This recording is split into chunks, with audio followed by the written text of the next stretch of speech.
नमस्कार, मैं हूं श्रद्धा। आप देख रहे हैं न्यूज 18 मध्य प्रदेश छत्तीसगढ़। कोरिया जिले के मनेन्द्रगढ़ से पूर्व विधायक रहे गुलाब सिंह का निधन हो गया। उन्होंने जिला अस्पताल में आज सुबह इलाज के दौरान आखिरी सांस ली। गुलाब सिंह लंबे वक्त से किडनी की बीमारी से ग्रसित थे और उनका जिला अस्पताल में इलाज चल रहा था। गुलाब सिंह के निधन पर सीएम भूपेश बघेल ने शोक जताया है और उनके परिवार के प्रति अपनी संवेदना व्यक्त की है। गुलाब सिंह मनेन्द्रगढ़ से साल 1998 और 2003 में 2 बार विधायक रह चुके हैं।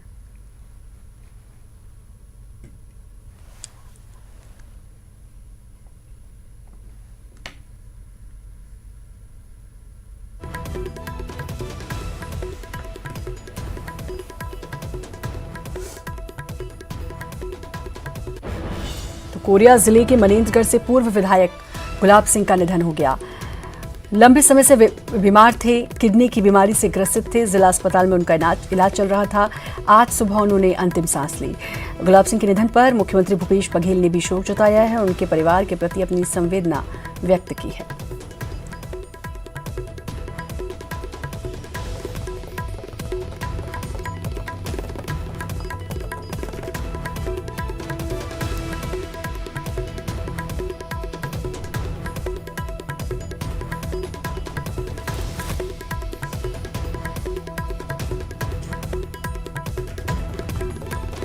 तो कोरिया जिले के मनेन्द्रगढ़ से पूर्व विधायक गुलाब सिंह का निधन हो गया। उन्होंने जिला अस्पताल में आज सुबह इलाज के दौरान आखिरी सांस ली।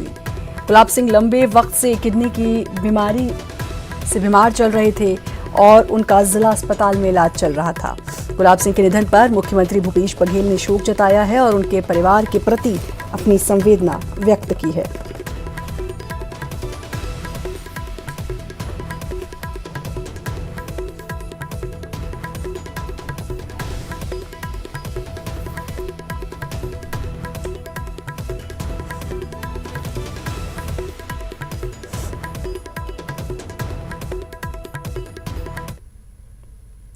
कोरोना की दूसरी लहर को देखते हुए केंद्र सरकार ने छत्तीसगढ़ समेत 5 राज्यों को पत्र लिखा और कोरोना संक्रमण को देखते हुए त्योहारों के मौके पर खास एहतियात बरतने के निर्देश दिए।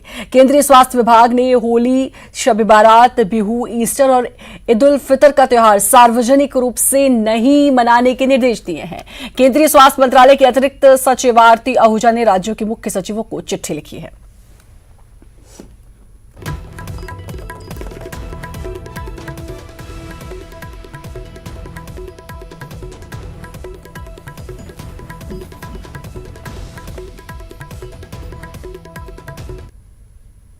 और इधर कोरोना के बढ़ते संक्रमण के मद्देनजर रायपुर जिला प्रशासन ने बड़ा फैसला लिया है। कलेक्टर एस भारतीदासन ने आदेश जारी कर रायपुर जिले में धारा 144 लागू कर दी है। इसके बाद अब होली मिलन समारोह या दूसरे समारोह का आयोजन नहीं होगा और होली के दौरान 5 से अधिक लोग इकट्ठा नहीं हो सकेंगे। सभी पर्यटन स्थल भी तत्काल प्रभाव से बंद कर दिए गए हैं।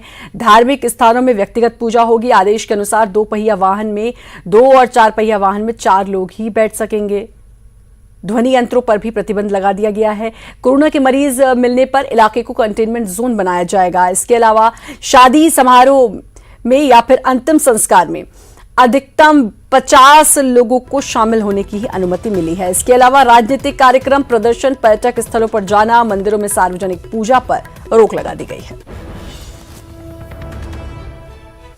कल रात से बढ़ते हुए कोरोना केसेस को देखते हुए आगामी आदेश पर्यंत 144 लगाया गया है। आने वाले जो होली त्योहार को लेके भी और उसके बाद जितने भी त्योहार हैं और जो आम सभाएं हैं, जो सामाजिक कार्यक्रम, सभी में कुछ ना कुछ रेस्ट्रिक्शंस लगाए गए हैं। जैसे जो होली मिलन या होली के पहले जो होलिका दहन, इन सभी में जो ये आदेश के मुताबिक पाबंदियां बनी रहेगी और कोई भी सार्वजनिक स्थानों पे होली मनाना बिल्कुल मना है। और मैं सभी जनता से भी यही अपील करना चाहूंगा, आप अपने जो घर पे रह के आपके परिवार के साथ होली मनाइए। परिवार भी जो आपकी जो व्यक्तिगत जो न्यूक्लियर फैमिली जो होती है तो उसके साथ मनाएं तो अच्छा रहेगा, ताकि जो ये कतरा, यदि अगर आप इन्फेक्टेड हो या फिर दो आने वाले इन्फेक्टेड हो, दोनों से मतलब अगर कोई भी इन्फेक्टेड है तो पूरा परिवार इसमें परेशानी में हो जाएंगे। इसको हमको अवॉइड करना चाहिए। समस्त प्रकार की जो धार्मिक कार्यक्रम, त्योहार, सामाजिक, सांस्कृतिक एवं राजनीतिक, खेलकूद, मेला, समारोह अथवा अन्य किसी प्रकार के सार्वजनिक कार्यक्रम आयोजित किया जाना प्रतिबंधित रहेगा। और इसमें थाने लेवल पे ये भी निर्देश दिया गया है, सभी जो समाज के साथ एक मीटिंग भी हो जाएगा आज ही। और इनको क्योंकि आने वाले समय पे नवरात्रि भी आ रही है और एक क्रिश्चियंस का भी एक त्योहार आ रही है, मुस्लिम्स के भी एक त्योहार आ रही है, उन सभी त्योहार के मद्देनजर ये मीटिंग रहेगी। और जो व्यक्तिगत रूप से वहां पे जाके पूजा अर्चना करने में कहीं कोई मना नहीं है, पर जो ग्रुप में वहां पे जाना या मोर देन 5 वहां पे जो जाना पूरी रूप में। अवधेश हमारे साथ हमारे संवाददाता जुड़ चुके हैं। अवधेश, अब धारा 144 लागू कर दी गई है, अब तमाम इंतजाम किए जा रहे हैं, तमाम अब कोशिशें भी की जा रही हैं ताकि कोरोना को कंट्रोल में किया जा सके। खैर, देर आए दुरुस्त आए, थोड़ा पहले अगर ध्यान दिया जाता इन सब चीजों पर तो शायद ये नौबत ना आती। बिल्कुल बिल्कुल आपने सही कहा कि अगर पहले ध्यान दिया जाता, ये निर्णय पहले ले लिए जाते, तो आज शायद जो स्थिति भयावह बनी हुई है ये स्थिति भयावह नहीं बनती। देर आए हैं लेकिन क्या दुरुस्त आए हैं ये तो आने वाला वक्त तय करेगा। लेकिन इतना तो तय है कि श्रद्धा, जिस स्तर पर लापरवाहियां देखने को मिली और तमाम लापरवाहियों की ही देन रही कि आज छत्तीसगढ़ कोरोना के मामले में रायपुर और दुर्ग जो शहर है देश भर के टॉप 20 सिटीज में शामिल हो चुका है। मतलब देश के 20 सबसे ज्यादा संक्रमित शहरों में रायपुर और भिलाई का नाम शामिल होना अपने आप में बताने के लिए काफी है कि कागजों से इतर धरातल पे क्या कुछ प्रबंध किए गए हैं। सबसे बड़ी बात यह है कि धारा 144 तो लगा दी गई, लेकिन आज भी कई तरह के निर्देश ऐसे हैं जो अस्पष्ट है। आपने दोपहिया 4 पहिया के लिए निर्देश दे दिए, बस के लिए जो ट्रांसपोर्ट व्हीकल है उसके लिए कोई निर्देश दिए नहीं गए। जो हाट बाजार है, थोक बाजार है, व्यापारिक प्रतिष्ठान है, बड़े मॉल है, सिनेमा है, इनके लिए कोई निर्देश अब तक स्पष्ट दिए नहीं गए। जिम है, स्विमिंग पूल है, गार्डन है, तमाम चीजों के लिए भी निर्देश अभी देना शेष है। तो सवाल यह है कि जैसे ही इसकी शुरुआत हुई, और सबसे बड़ी बात यह कि जब प्रधानमंत्री नरेंद्र मोदी ने मुख्यमंत्रियों के साथ चर्चा करते हुए बातचीत की थी, कोरोना की स्थिति की समीक्षा की थी, और छत्तीसगढ़ से गृह मंत्री ताम्रध्वज साहू जब शामिल हुए थे, उस वक्त यह चेताया गया था, 6 राज्यों का नाम लिया गया था जहां में आने वाले दिनों में संक्रमण बढ़ सकता था। अब उसमें भी छत्तीसगढ़ का नाम शामिल था। बावजूद उसके निर्णय लेने में तकरीबन 15 दिनों की देरी की गई, और यही वजह है कि एक दिन अभी छत्तीसगढ़ में फोकस जो है अवधेश वो असम चुनाव की तरफ है, ऐसा लगता है बार बार, क्योंकि मुख्यमंत्री के भी बार बार वहीं दौरे लग रहे हैं, तो पूरा फोकस वहां है। काफी टाइम बाद एक मीटिंग बुलाई गई हाई लेवल की, उसमें निर्णय आंगनबाड़ी और स्कूल कॉलेज बंद करने के लिए गए। क्या ये निर्णय पहले नहीं लिए जा सकते? सवाल ये। दूसरा, एक जो मैंने इसमें पढ़ा वो ये कि 2 पहिया वाहन में 2 लोग से ज्यादा नहीं, तो वो तो ऑलरेडी होता है कि 2 से ज्यादा अगर होंगे तो चालान कट जाएगा। इसमें क्या नया है?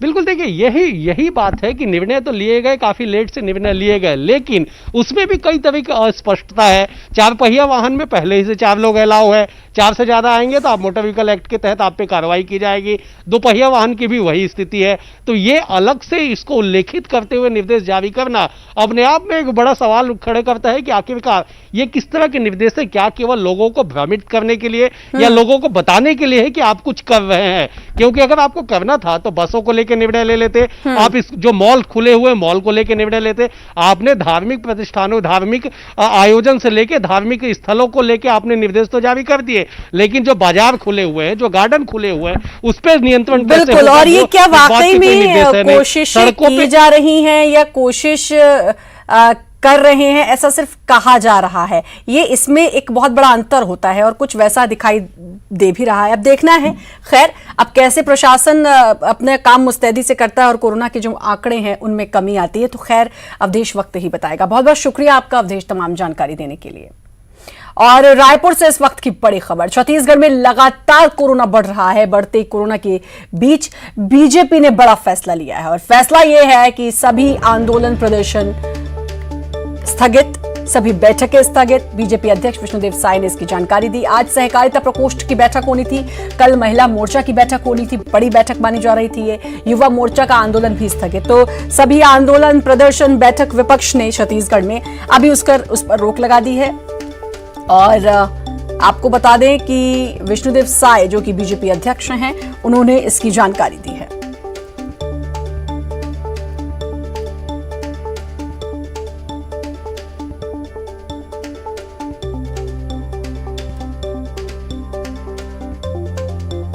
तो बीजेपी ने बड़ा फैसला लिया है और जितनी भी अपने बड़े आंदोलन, प्रदर्शन, बैठक, जितने भी ये सब कार्यक्रम है, इसको स्थगित कर दिया है। अवधेश जुड़े हुए हमारे साथ, हमारे संवाददाता। अवधेश, एक तरफ तो प्रशासन ने, कलेक्टर ने कई गाइडलाइंस अब जारी कर दी हैं और कई फैसले लिए गए हैं, लेकिन वहीं दूसरी तरफ इसे अच्छा कदम कहा जाएगा कि एक ये स्वतः संज्ञान लेते हुए अब बीजेपी ने अपने आंदोलन और बैठक सब कुछ स्थगित कर दिया जहां पर भीड़ होने की संभावना है। बिल्कुल बिल्कुल, देखिए बिल्कुल श्रद्धा, एक बड़ा निर्णय है बीजेपी का, क्योंकि बीजेपी विपक्ष में है और इस तरह से अगर बीजेपी ने निर्णय लिया, क्योंकि आज कल और परसों 3 दिनों तक बीजेपी की बड़ी बैठक, ना केवल बैठक बल्कि सरकार के खिलाफ जो युवा मोर्चा जो आंदोलन छेड़ी हुई है, जो युवा अधिकार यात्रा चला रही है, उसके तहत भी कल हर जिलों में इन्हें रैली करना था, उन तमाम चीजों को रद्द कर दिया गया है। आज जो है सहकारिता प्रकोष्ठ की पहली कार्य समिति की बैठक थी, उसे भी स्थगित कर दिया गया। कल महिला मोर्चा की पहली कार्य समिति की बैठक थी, उसे भी स्थगित कर दिया गया है। आज इतना ही नहीं, आज नगर निगम रायपुर में नेता प्रतिपक्ष को लेकर भी बैठक होना था, उसे भी स्थगित कर दिया गया है कि फिजिकली रूप से कोई भी बैठक बीजेपी आगामी निर्देश तक नहीं करेगी।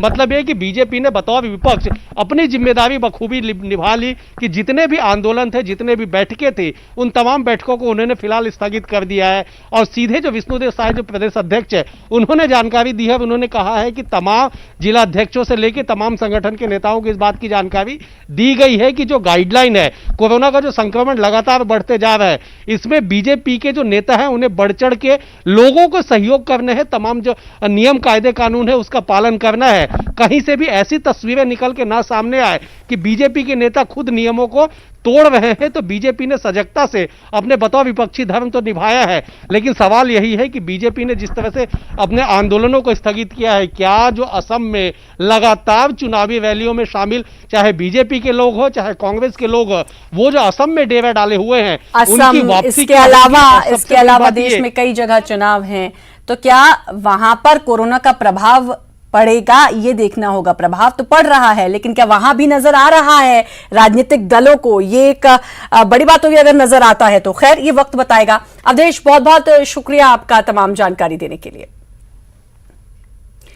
और छत्तीसगढ़ में कोरोना की दूसरी लहर रोज नए रिकॉर्ड बना रही है। इस कड़ी में बुधवार को एक बार फिर कोरोना विस्फोट हुआ है और इस साल कोरोना के सबसे ज्यादा यानी कि 2106 नए मामलों की पुष्टि हुई है, जिसमें सबसे ज्यादा दुर्ग जिले के 793 मरीज सामने आए हैं। वहीं राजधानी रायपुर में 573 नए मरीज मिले हैं। इस दौरान 29 नए मरीजों की पुष्टि हुई है, जो इस साल एक दिन में हुई सबसे अधिक मौत है, जिसमें अकेले रायपुर में 10 मौतें हुई। वहीं 24 घंटे में 489 कोरोना पीड़ित मरीज स्वस्थ होकर अपने घर भी लौटे हैं। इस तरह से प्रदेश में अब तक कुल 4011 लोगों की कोरोना से मौत हो चुकी है, जबकि इस वक्त सूबे में एक्टिव मरीजों की संख्या 11,934 है। कोरोना के बढ़ते हुए मामले को देखते हुए स्वास्थ्य विभाग ने 150 बिस्तरों वाला कोविड अस्पताल फिर से खोलने के निर्देश दिए हैं।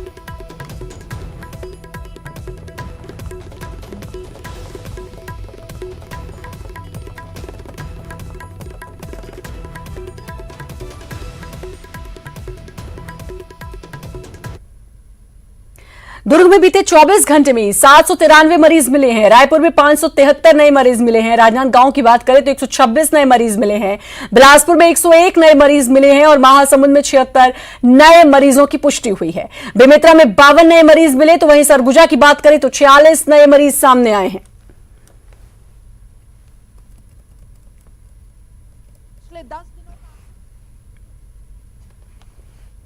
संख्या है ये केवल जिला में नहीं, पूरे राज्य में और पूरे देश में भी बढ़ रहे हैं। जो उपाय है प्रतिबंधात्मक वो पूरे जिले में भी जारी है। उसका रिजल्ट आने में थोड़ा समय लगेगा।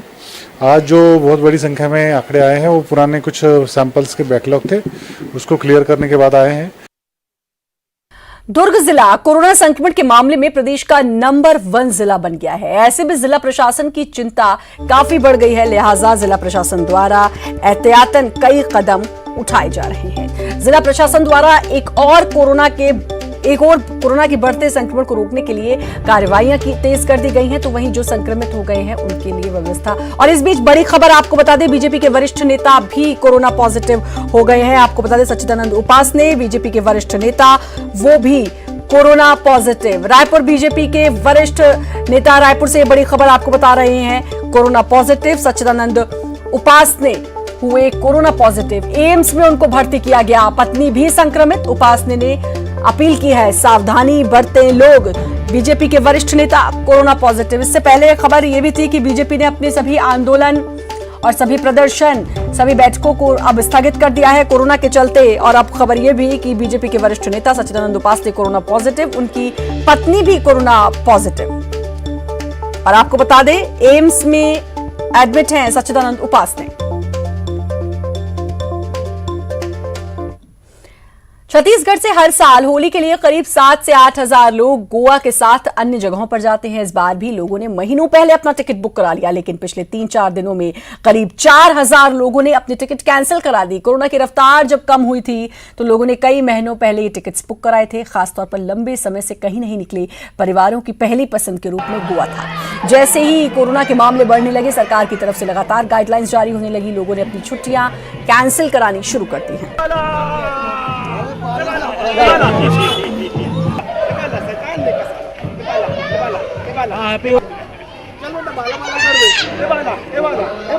और 1-2 दिन में आंकड़े और बढ़ने के आसार ऐसा लगता है, क्योंकि जिस हिसाब से कोरोना का चल रहा है और एक गाइडलाइन नई छत्तीसगढ़ की भी आ गई है, उसके हिसाब से मुझे लगता है कि और कैंसिलेशन आएंगे अभी। कहाँ इसमें गोवा था, जयपुर था, पोर्ट ब्लेयर था, सिक्किम था, और आजू बाजू के रिसोर्ट जो जितने थे सब फुल थे होली के समय। और आज तो गाइडलाइन आई है कि छत्तीसगढ़ टूरिज्म बोर्ड के जितने रिसोर्ट है और मोटेल्स वगैरह हैं सारे बंद कर दिए हैं। तो ये आंकड़ा जो कैंसिलेशन का है, मेरे ख्याल से अभी 2.5। और छत्तीसगढ़ में कोरोना संक्रमण के बढ़ते मामलों के बीच फिर से कोरोना गीत वायरल होने लगा है। छत्तीसगढ़ी में बनाए गए सॉन्ग अब काफी वायरल हो रहा है। बालोद जिला प्रशासन का बनाया गीत काफी वायरल हो रहा है। बड़ी खबर इस वक्त की रायपुर से, निजी स्कूल प्रबंधन पर भड़के मंत्री। कृषि मंत्री रविंद्र चौबे का बयान। जनरल प्रमोशन के मामले पर मंत्री ने बयान दिया है, सरकार के फैसले का अमल करें निजी स्कूल, सरकार का फैसला सबके लिए मान्य। जनरल प्रमोशन देने से किया इनकार स्कूल ने। निजी स्कूलों ने फीस नहीं देने पर प्रमोशन देने से इनकार किया, जिस पर कृषि मंत्री निजी स्कूलों पर भड़के और उन्होंने कहा कि सरकार का फैसला सबके लिए मान्य होना चाहिए। निजी स्कूलों ने फीस नहीं देने पर प्रमोशन देने से इनकार किया है। आपको बता दें कि 10वीं और 12वीं छोड़कर बाकी सभी कक्षाओं के बच्चों को जनरल प्रमोशन देने की बात की गई है। कोरोना को देखते हुए पेपर्स नहीं होंगे, जनरल प्रमोशन देने की बात कर दी गई है। तो अब इस पर एक निजी स्कूल ने इस फैसले को मानने से इनकार किया, तो कृषि मंत्री रविंद्र चौबे भड़के। उनका कहना है कि सरकार ने जो कहा है वो सबके लिए मान्य होना चाहिए। निजी स्कूल ने यह हवाला दिया है कि कुछ बच्चों की फीस नहीं आई है, इसलिए जनरल प्रमोशन से रोका जा रहा है।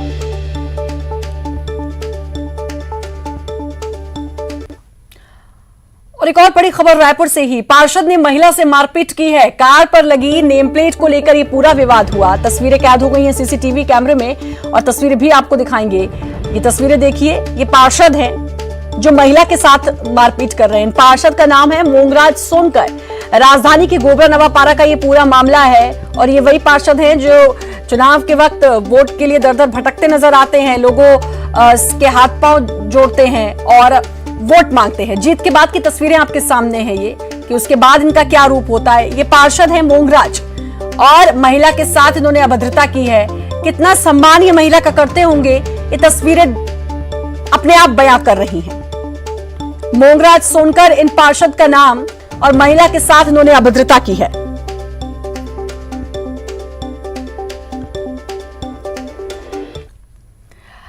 राजनांदगांव जिला मेडिकल अस्पताल बसंतपुर में डिलीवरी के दौरान जच्चा बच्चा की मौत हो गई, जिसके बाद परिजनों ने अस्पताल प्रशासन पर लापरवाही का आरोप लगाते हुए अस्पताल में हंगामा मचाया। मामले की सूचना मिलते ही पुलिस मौके पर पहुंची और अधिकारियों ने परिजनों को समझा बुझाकर मामला को शांत कराया। बसंतपुर राजीव नगर निवासी दमन मरकाम ने अपनी पत्नी सुनीता को डिलीवरी के लिए रात 10 से 11 बजे अस्पताल में भर्ती कराया। परिजनों के मुताबिक डॉक्टर और नर्स ने जो टेस्ट करवाने को कहे उसे करवाया गया। रात में महिला को ब्लड की जरूरत थी, उस समय ब्लड नहीं मिला। महिला रात भर दर्द से कराती रही। सुबह जब डॉक्टरों ने डिलीवरी करवाई तब दोनों की मौत हो चुकी थी। रात में 10:30 बजे डिलीवरी के लिए लाए थे पेशेंट को। उसके बाद फिर क्या ब्लड टेस्ट करवाने बोले, सिस्टर लोग ब्लड टेस्ट करवाए, इंजेक्शन लाने बोले, इंजेक्शन लाए, सब चीज़ एकदम डिटेल करके दे दिए। फिर भी ला के दिए, उसके बाद बोलते हैं अभी कुछ नहीं होने वाला है, हम लोग कुछ नहीं कर सकते, ऐसे करो। रात में स्टाफ थी यहाँ पे नहीं थी? स्टॉप नहीं थी, सब सोए हुए थे। कब का खत्म हुए? अभी सुबह 12 बजे के आसपास, 1 बजे के आसपास। मैं ट्रीटमेंट कराने गया, खून पेशाब लेके सब वहाँ रख दो, जाओ सो रहे हो। मैं बोला अभी तुरंत अर्जेंट है, नहीं किए लोग। मेरी भाई खत्म हुई नहीं हॉस्पिटल में, तुम ही लोग के कारण। डॉक्टर सिस्टर सब है, 10 बार कट करता है इस सिस्टर को, उठती नहीं, रात में अंदर में सो जाती, देखती नहीं किसी को। और इसी के साथ फिलहाल इस बुलेटिन में इतना ही, लेकिन बाकी खबरों के लिए आप लगातार बने रहिए न्यूज़ 18 मध्य प्रदेश छत्तीसगढ़ के साथ, और मास्क जरूर पहनें।